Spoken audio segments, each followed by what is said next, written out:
Puntuali questa mattina i piccoli sono entrati nella struttura di Ponzano Children, la prima in Veneto ed in Italia ad aver aperto i battenti dopo la fine del lockdown. È tutta un'attività che siamo riusciti a mettere, diciamo così, in azione in poco tempo grazie a due cose: al nostro gruppo di lavoro e soprattutto a tutto l'appoggio che abbiamo dal gruppo Benetton, che ci ha aiutato veramente a poter realizzare per noi questo sogno.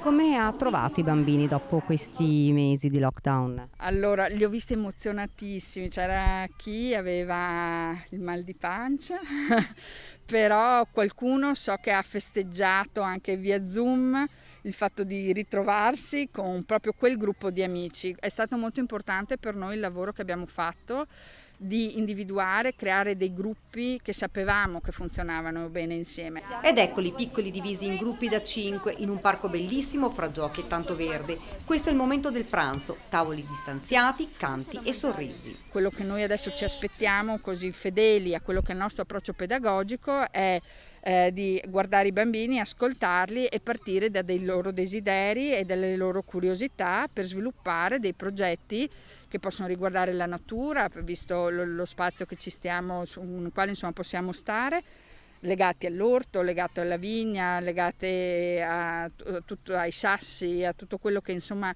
il nostro centro infanzia può proporre. Sulla questione rette, questo centro ha preso una decisione. Abbiamo mantenuto le rette che abbiamo durante l'anno, quindi non abbiamo, pur riconoscendo che i costi sono diversi, abbiamo per scelta aziendale mantenuto quella che è la retta normale.